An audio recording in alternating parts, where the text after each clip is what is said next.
Hello, world, and welcome to another episode of At the Movies with Colin Mill. Technically, At the Movies at Home edition, theaters at home, as some of these digital retailers would say, because Corona done ruined all our chances of going to see any movie this year. And it's funny when I think about it, because last year I thought of all the movies I was going to see in 2020, and the ones I couldn't wait to see.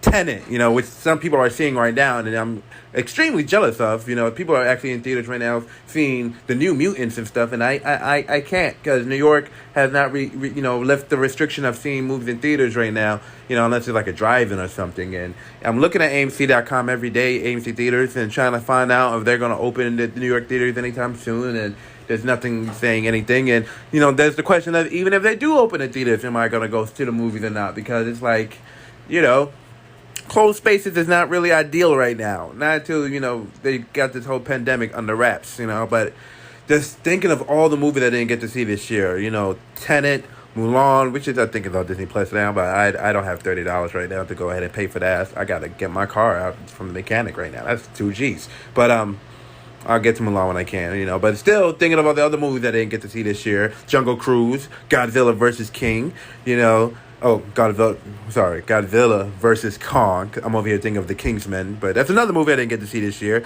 Bond 25, No Time to Die, Black Widow, Top Gun Maverick, Ghostbusters Afterlife, Charm City Kings, Promising Young Woman, Antebellum, Legally Blonde 3, Run, Spiral, Halloween Kills, Fast 9, SpongeBob 3, Candyman Reboot, Irresistible, Soul, In the Heights, Free Guy, Morbius, Hitman's Wife Bodyguard, Monster Hunters, Without Remorse, Snake Eyes, Eternals, Cutthroat City. I could literally just go on and on and on of all the movies that I was planning to see in 2020.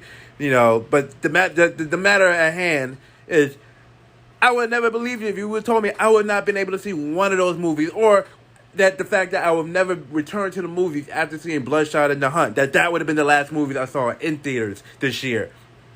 I would never believe that the only brand new movies, theatrical films that I would have saw for 2020 would be Trolls World Tour and Scoob and The Tax Collector. I would never believed you. There was no way whatsoever I would have believed that would be the only movies I see in 2020. But here we are with almost only 4 months left, and I'm literally up to my 4th newly released film of the year, which is Bill and Ted Face the Music. Now, I have been anticipating Bill and Ted Face the Music ever since I heard they were in development of this film. I loved these movies as a kid.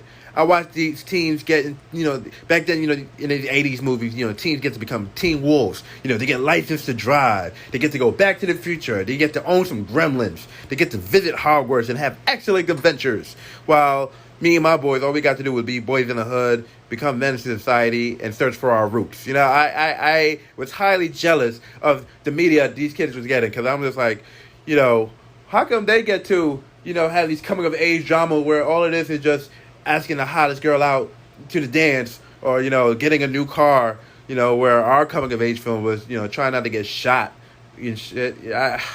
Man. Either or, I realize this stuff made a huge impact on me when I look at the scripts that I write now. Because most of these scripts that I write now are basically black genre pictures. Just wait till you see my brand of urban sci-fi comedy, action adventures, or my horror fantasies. You guys will be like, wow, this stuff really did take an effect on you. But, like I said, I would never expected that the only film of summer 2020 I would get to see, but I am very grateful that I got to see that it exists, is Bill and Ted Face the Music. I've been going to drive-in films lately to see films I've already owned on DVD, and, it's not doing enough for me. I'm not getting my fix of brand new movies. And I would have loved to see Bill and Ted 3 in theaters. Would have been my first Bill and Ted movie in theaters. But you know what? I'm just happy that I get to see something new that's not a Netflix original, And I love sequels to movies that's just as old as me. I love The Force Awakens. I love Jay and Silent Bob Reboot. I'm still waiting on the Coming to America sequel that's supposed to be coming this holiday if Corona don't push it back. So to say that I was excited to see Bill and Ted 3 is an understatement. Now I'm a big fan of the original Bill and Ted Excellent Adventure, not so much of Bogus Journey. But I still own the VHS of that.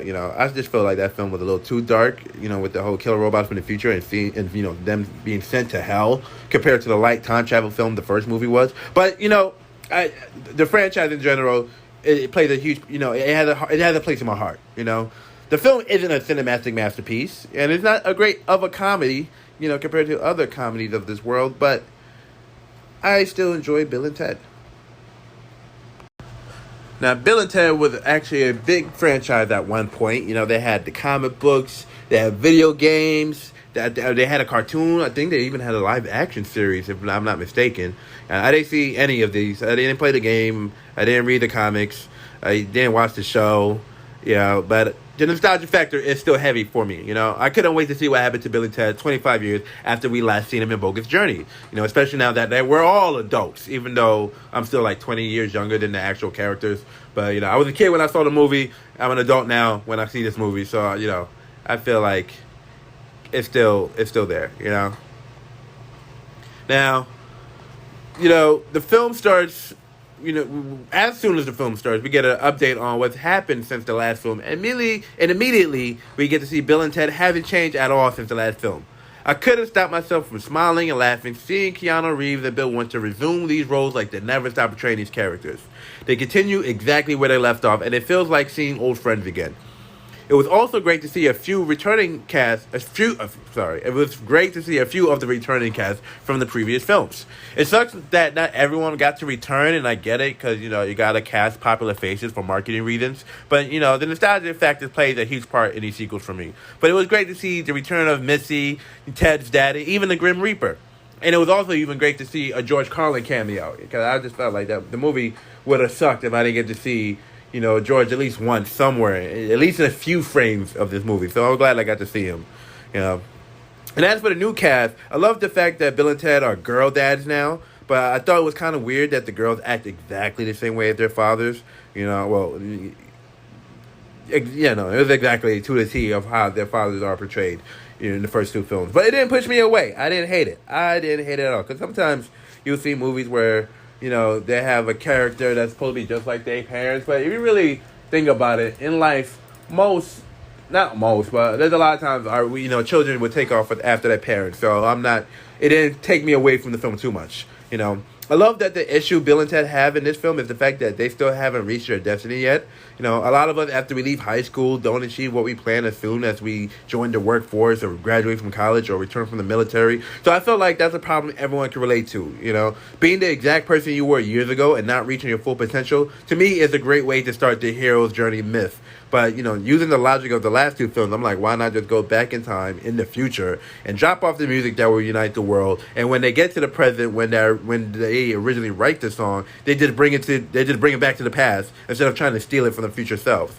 The future, Bill and Ted would have just have to give it to themselves in the past. But then again, that will only make the movie 20 minutes long.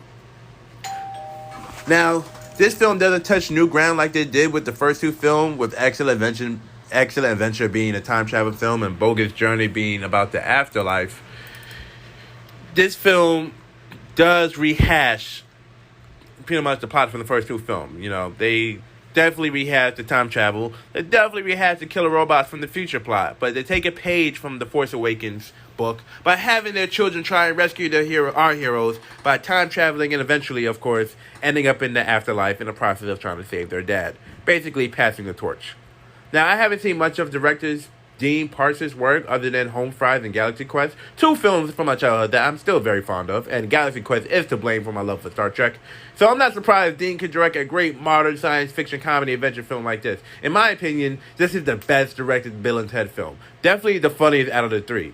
Now, the ending was definitely on the worst end of what was the conclusion of Terminator Dark Fate, but unlike the Terminator movie, this film didn't kill Bill and Ted, but allowed them to play a crucial part of what ended up being their children's destiny, and I love that. I love that to a T. That's one of the things I hated the most about Terminator Dark Fate. It was just like John Connor's whole... There was no point of John Connor. There was no point of him, basically, by the end of by the beginning of Dark Fate. So I love that Bill and Ted, it did become irrelevant to their own story. They still play a crucial part, and I love that. The film, to me, when I think out of all three, this is the best one. I honestly believe this is the best Bill and Ted movie.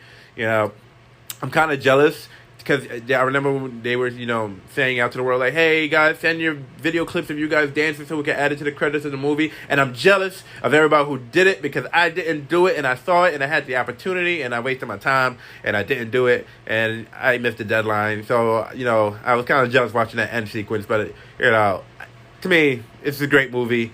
10 out of 10. Definitely stick around for after the credits, though. But this film is, to me, is the best film of the Bill and Ted franchise. The only thing that was lacking for me was there just wasn't enough Kid Cudi for me. It should be more Kid Cudi, but I'm biased because there's never enough Cudi.